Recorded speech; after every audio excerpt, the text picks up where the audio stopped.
August 2018. I caught this one in the garden. Rhys Williams, still in his work clothes, called through to Gwen. Climbing up the apple tree, claimed he was listening to the voices in it. Gwen Williams gave her husband a long look, moved to the patio doors and put out her hand. Roddy, love, she called. Will you come here for a moment? Down from the tree Roddy came and, without a second glance, kicked off his shoes and walked into the living room, where Anwin was filling in a word search in an activity book. She saw Roddy and opened the book wider, so he could see. Rhys Williams watched the boys wake, and then leaned over to Gwen, placing a hand on her shoulder. We have £500,000 in our current account, he told his wife. Is he stay on long? I cannot say, Gwen told her husband, truthfully. No, agreed Rhys, and pointed out of the living room window to Jack Harkness, who was getting out of the SUV, with a fair-haired boy beside him. But he can. 88,888,888 August 2006. I am sorry I didn't come immediately, Mallory said, when Owen had banged on the door of Torchwood for at least 10 minutes. Her face seemed red. It seemed like she had been crying. You all right? Asked Torchwood 3's doctor, as he stepped inside. Mallory closed the door behind her. Tea? She asked Owen. Or something else to drink? I've got coffee. Or, at least, chicory, which is nearly the same number. Thanks. Owen shook his head. Best get this done with. He didn't want her to do anything crazy while he was there. You look nice. Thank you, Mallory said, more out of politeness than understanding his point. But to Owen, she did seem to be wearing something more conventional. A summer dress, though with her army boots. Right, if you would go into your bedroom, I want to see how my injections have helped you, he told her, explaining all she needed to know. And, like clockwork, Mallory Collier turned right and into her room, sitting on the bed. Owen approached cautiously, and sat beside her, taking out his handheld brain scanner. I can't see anything wrong there, he told Mallory. Have you noticed the pain going? I have, Mallory conceded. A little. But I was doing some caretaking in the rift, and they suddenly came back. Owen looked at her, carefully. Go into the rift a lot, do you? He asked, cautiously. Mallory looked at him, and shook her head. Only as a last resort, when I need to see things fourth-dimensionally, she told Owen. I was angry for it for a long time, until I realized my anger was misplaced. Mallory stopped abruptly, then turned to Owen. Have you finished? No, Owen shook his head, wishing he were. Then, a thought occurred to him. Is this because of Mark? Mallory turned her head to look at Owen again, causing him to lose concentration as he CT scanned her brain with his portable scanner. Mallory developed, he knew. Mark? And Mallory shuddered. It wasn't Mark's fault, she told Torchwood's doctor. And I don't think it was mine. It was Torchwood one's, Owen concluded. He knew he was leading question, but there had been tailbacks on the M5, and it had been a bugger to get to her that morning. He needed some entertainment. I can still hear the screams, she told him. They locked me out and wouldn't let me see him. Told me he was. Mallory turned her head towards Owen, this time, very slowly. How do you know about Mark? Jack told me, he replied, picking up the scanning device again and beginning at the crown of her head. This time, Mallory pushed it away as if moving away a rather large flying insect. She got to her feet. No, she told Owen, wagging a finger. He wouldn't. She turned away. And when Owen made to approach her gently, he saw that she was crying. Go, Mallory demanded, pointing to the door. But Mallory shook her head. I'm here to help, T3's doctor told her. Please go, leave me alone, she shouted at him, and when Owen was on the other side, pushed door closed. The door swung back on its hinges. Owen peered round the edge of it, as the woman writhed on the bed, hands round her head as if they were protecting it from damage, from pain. Slowly, he trod the bare floorboards and sat down next to her. He was surprised when she flung her head into his lap, sobbing against his stomach. Then she sat up. You're a doctor, she raged, through her tears. Make it stop. Please. Make it stop. The pain. Please. At a loss as to what to do next, Owen stroked her head, soothingly. But Mallory wriggled away. "No," she demanded, but her tone was much less intense. She took his hand and pushing it towards her skull, holding his palm against her head with her own. "Here, this helps." And, when her eyes were half closed, she added, "Archie does that for me, sometimes." "I bet he does," Owen Harper thought, viciously, and cursed the flowers in the living room. She might be really weird, but she didn't need an old perv following her about. "I have something," Owen said suddenly, extricating his hands from under her head, and he glanced back as she writhed every now and again, waves of pain hammering underneath her skull. From his bag he brought out an experimental drug, one he had used for sedating weevils. "With just a little bit of neurotoxin he might be able to." "It will hurt, sting," Owen warned, as he withdrew into a syringe the colorless liquid. "Whatever's causing your pain, it will help."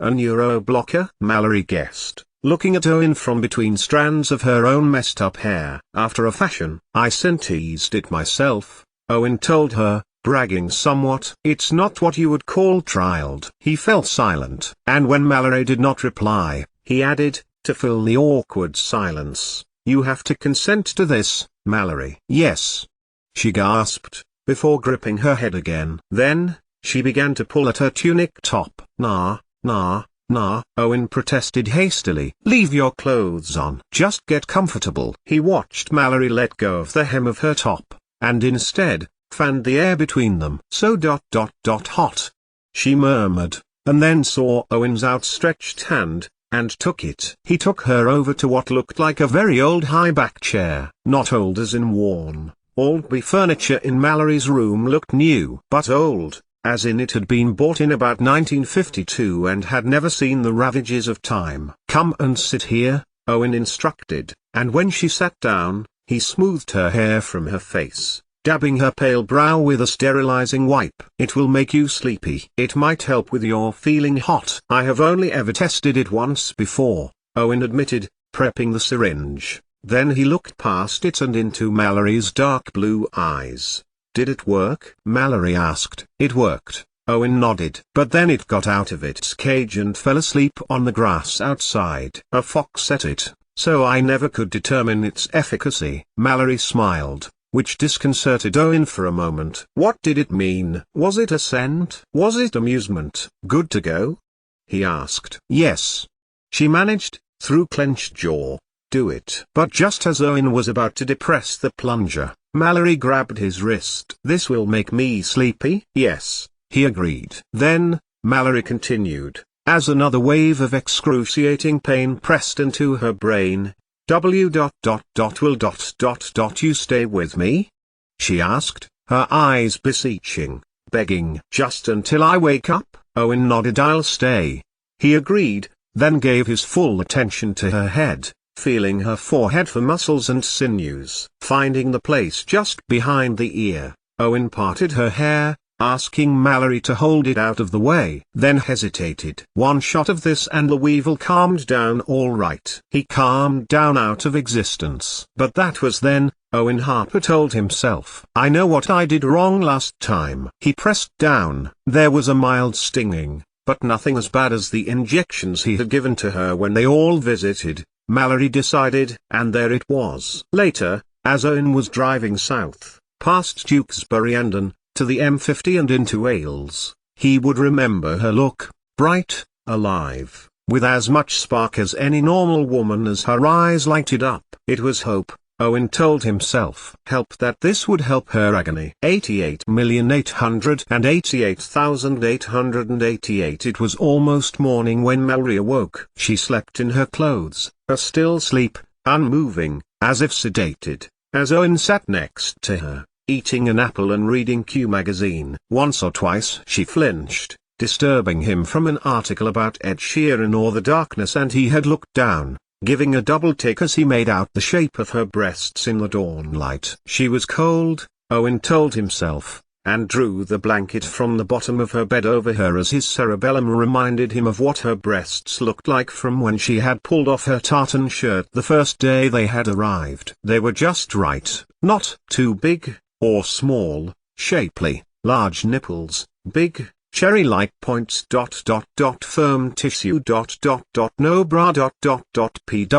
pwhhh. Owen shifted, his erection beginning to grow, but before he could do anything about a growing fantasy about baby spice, Mallory turned in her sleep. Damn, Owen cursed silently, the tight feeling in his balls getting worse as his erection diminished. He would have to wank later. The pain has gone, Mallory reported on waking. When he'd asked her, she could feel where it had been, and could never remember a time without a heaviness in her skull. It's a weight off your mind, Owen remarked, and could not hide his astonishment when Mallory laughed, as if she had never heard the expression before. Maybe she hadn't, Owen mused, as he turned onto the M4, heading west, and he was rather alarmed when he realized he found it endearing. He had sat by her on the bed. They talked. She was so simple, so straightforward, almost naive.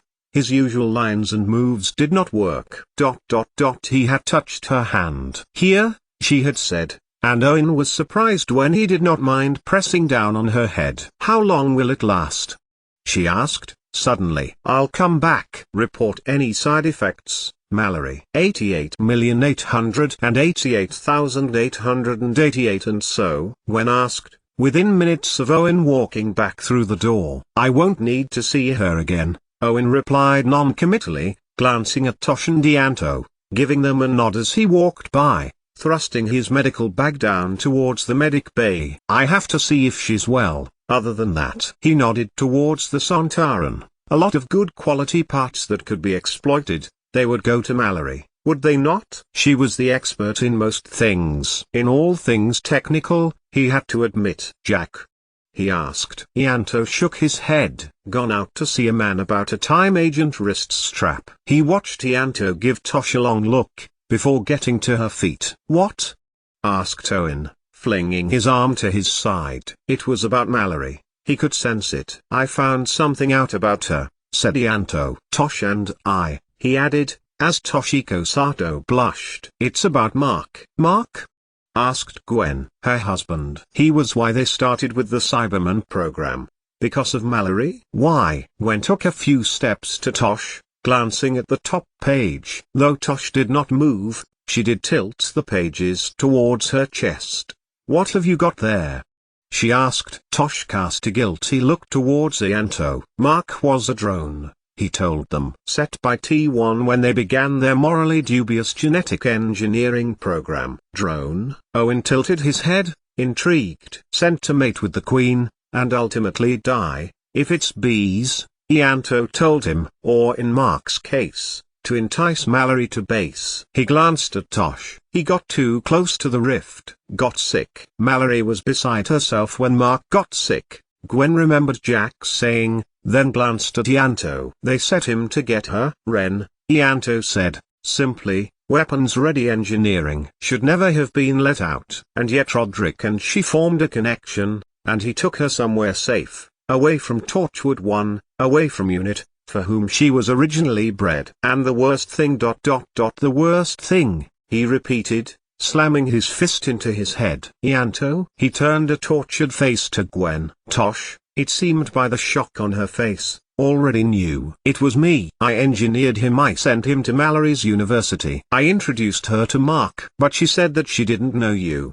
Owen told him, an unexpected anger griping at the bottom of his stomach. She did, Ianto confessed. She does. But for whatever reason, she does not want to tell me. I don't blame her for not wanting to remember the person who brought her trap. There was silence for a moment, and then a voice echoed around Torchwood's base. Thank you, Ianto gasped, and all 4 employees of Torchwood 3 turned when they saw Jack. You were out, Gwen pointed out. And now I'm back, he said, laconically. It's what happens when my lead fails. He stole past Owen, and whispered by his ear, loud enough for everyone to hear. Why do you smell of spunk? It's a long drive down the M5 to Cardiff, Jack, Owen retorted, ushing past Jack, and striding down into the medic bay. Not that it's any your business. Everything you do is my business, Captain Jack Harkness told them, each and every one of you. But not what I do in my own time,